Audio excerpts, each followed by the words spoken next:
Hello student, welcome to दक्षिणा ई classroom. आइए discuss करते हैं असाइनमेंट नंबर 3 ऑफ स्टीरियो आइसब्रिज। ठीक है, तो आइए देखते हैं question number J4 from assignment number 3। ठीक है, क्या मेंशन किया गया है? Right the most polar and most stable conformer of the 1 nitropropane. ठीक है, 1 नाइट्रोप्रोपेन को पहले आप जो है ड्रॉ कर लो। स्ट्रक्चर क्या होगा इसका? CH2 CH3 1 नाइट्रोप्रोपेन ये हो गया। ठीक है, तो बेसिकली आप इसको कंसीडर करोगे, इसके अलोंग C1 C2 के अलोंग कंसीडर कर लेना जो रोटेशन। ठीक है, तो most stable and most polar. ठीक है, कैसे देखा जाए? देखो आप, ये रहा बैक कार्बन जिसके साथ CH3 ग्रुप अटैच है, हाइड्रोजन ग्रुप अटैच। अच्छा, मोस्ट पोलर फॉर्म कब होगा? जब यहाँ पे नाइट्रो जो कि हम लोग को पता है कि अपने तरफ इलेक्ट्रॉन को विड्रॉ करेगा और CH3 जो कि प्लस आई ग्रुप है इलेक्ट्रॉन रिलीज करेगा। यही तो होगा, क्योंकि नेट डाइपोल मोमेंट का डायरेक्शन यही है। तो यहां पे जो है इसका सबसे हाईएस्ट डाइपोल मोमेंट होगा, क्योंकि NO2 इलेक्ट्रॉन पुल कर रहा है अपने तरफ और CH3 इलेक्ट्रॉन डोनेट कर रहा है। तो दोनों वेक्टर जो है कोइंसाइड कर जा रहे हैं, दोनों वेक्टर कोइंसाइड कर रहा है। तो because of that only the dipole moment will be highest for this molecule and this conformation of this molecule. यह मोस्ट स्टेबल भी होगा because it is anti form, there will be no torsional strain, there will be no van der Waals strain in this molecule। ठीक है, तो J5 की तरफ move करें तो J5 के केस में आप देखिए मेंशन किया गया है, draw the most stable conformer of 3 hydroxy propane.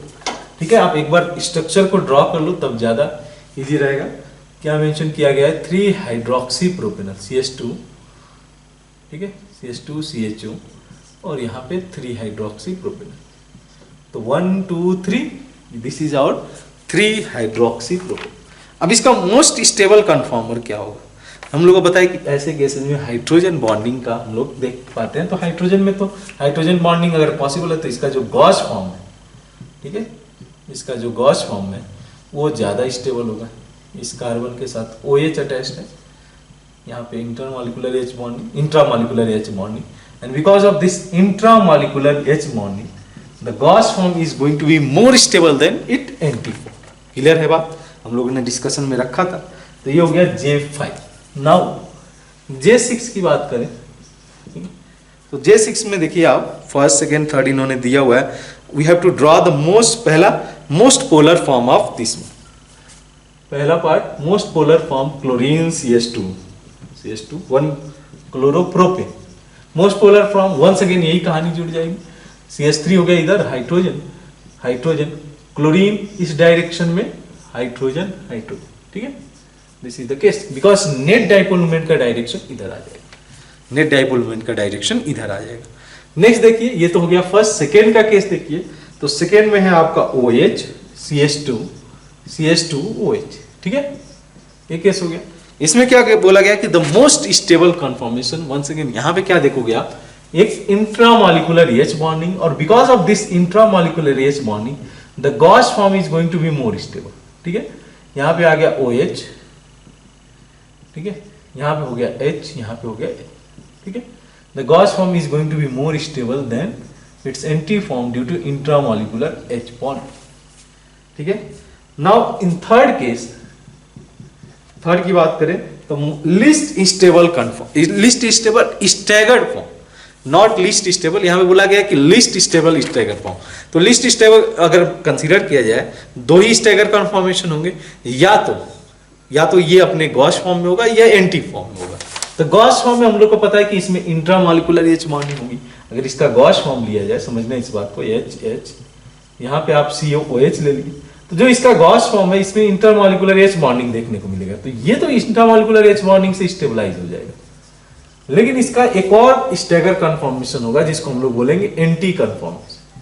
ठीक है, such stabilization is not possible in the anti form. तो जो एंटी फॉर्म होगा वही हम लोग का लिस्ट स्टेबल स्टैगर कन्फॉर्मेशन होता है। ओवरऑल ये सबसे लिस्ट नहीं है, ये लिस्ट स्टेबल स्टैगर कन्फॉर्मेशन है। तो यहाँ पे अगर आप कंसीडर करो थर्ड के केस में ये structure, this will be the least stagger conformation.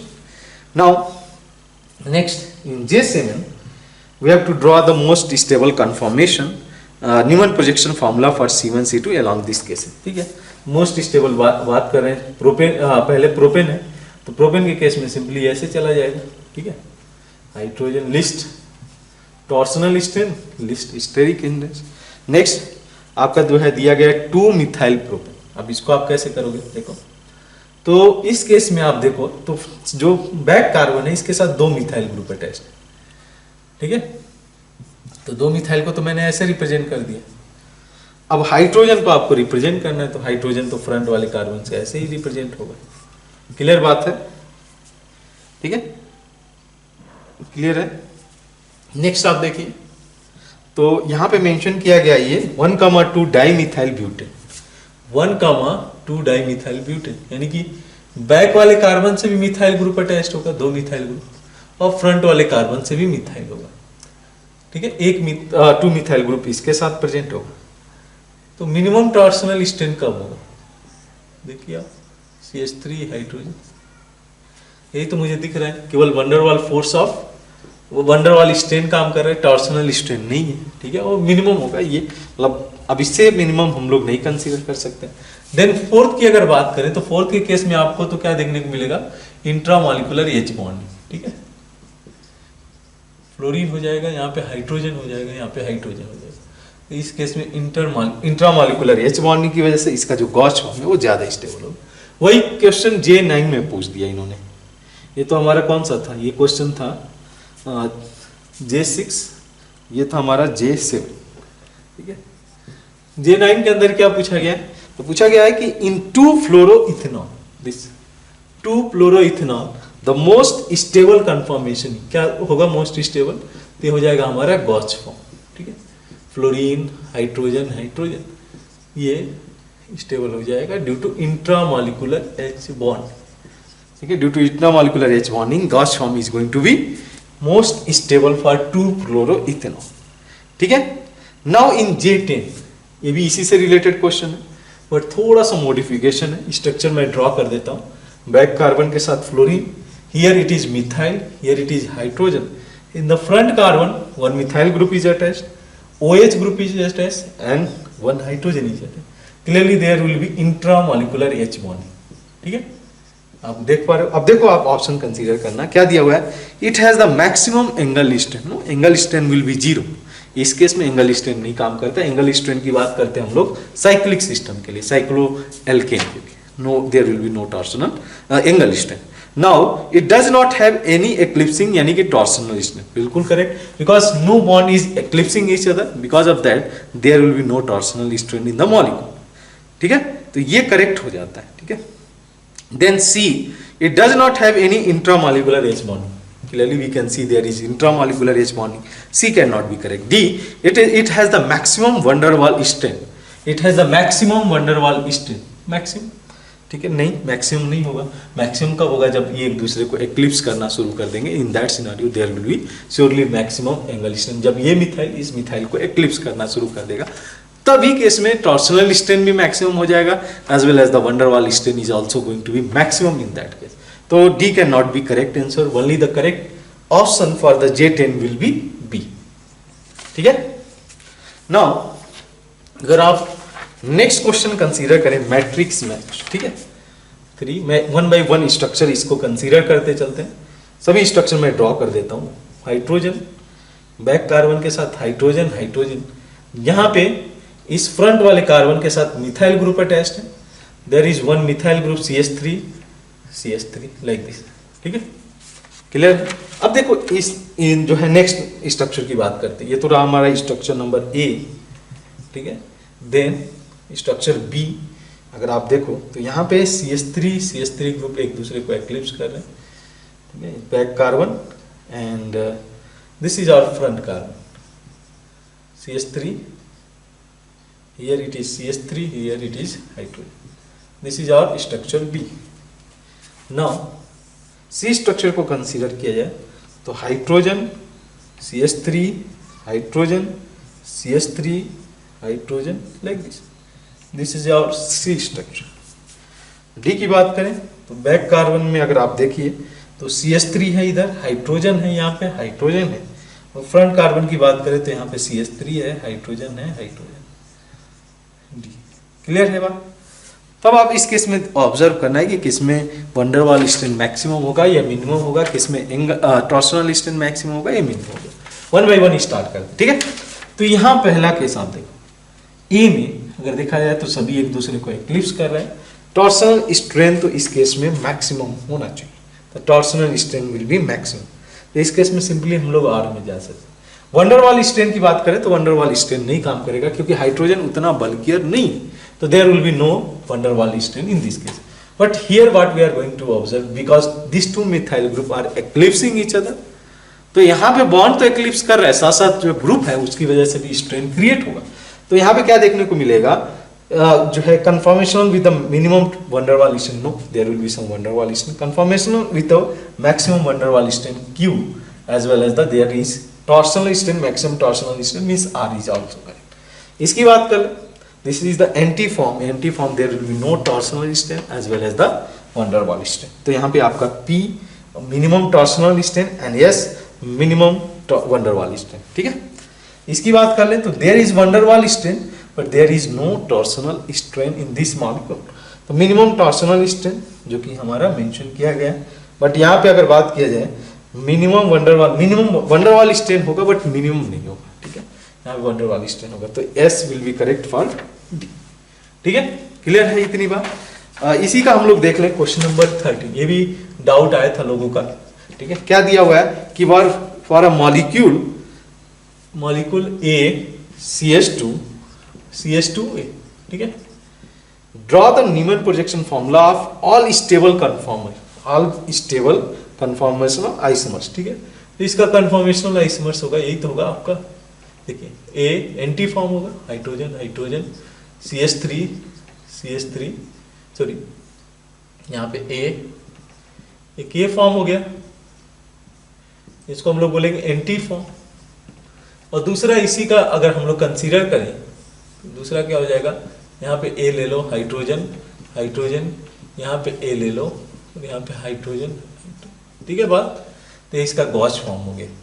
अब क्वेश्चन के अंदर क्या मेंशन किया गया है कि जो गॉस फॉर्म है इसका जो परसेंटेज है यानी मोल फ्रैक्शन, एंटी फॉर्म का है 0.75, क्योंकि एंटी फॉर्म ज्यादा स्टेबल है, इसका मोल फ्रैक्शन है 0.25। क्लियर है, 0.25 हो जाएगा मोल फ्रैक्शन। क्या बोला गया है, if the dipole moment mention नहीं किया है, डाइपोल मोमेंट हम लोग को फाइंड आउट करना है म्यू गॉस के लिए। Dipole moment for the molecule they have given that is 2 by.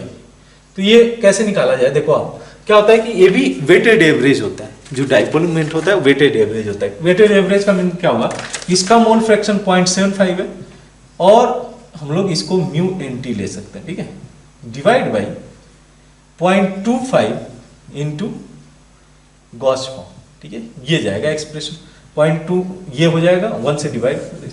अब देखो एंटी फॉर्म में चूंकि ये जो है आपस में एक दूसरे को कैंसिल आउट कर देंगे, तो यहाँ पे dipole moment mu equal to 0 हो जाएगा, यहाँ पे mu is not equal to 0। तो क्या किया जा सकता है, एंटी के लिए म्यू वैल्यू 0 रख दिया जाए, तो ये हो जाएगा 2 divide equal to 0.25 mu gauche, यही होगा। म्यू गॉस निकाला जा सकता है, क्या करना होगा आपको, इसको इधर लेके आना पड़ेगा, तो ये हो जाएगा mu gauche equal to simply हो जाएगा म्यू गॉस इक्वल टू 8, ठीक है, 8 विल बी करेक्ट। तो ये हो जाएगा 13। और नेक्स्ट 3 ये थोड़ा सा भटक कर यहाँ पे आ गया है, ये जैसे ज्योमेट्रिकल आइसोमर्स का, लेकिन यहाँ पे भटका हुआ आ गया, लेकिन ट्राई कर सकते हैं क्योंकि आप जो है आप कर चुके हो। Which of the carbonyl compound can give 2 ऑक्साइन, यानी कि सिन और एंटी दोनों बने, कब पॉसिबल है, ऑक्साइन कब फॉर्म करेगा, ये एक बार देख लो आप कि यहाँ पे R1 R2 में ले लूँ और इसको मैं रिएक्ट करा रहा हूँ NH2OH के साथ, ये होता है हाइड्रोक्सिल अमीन।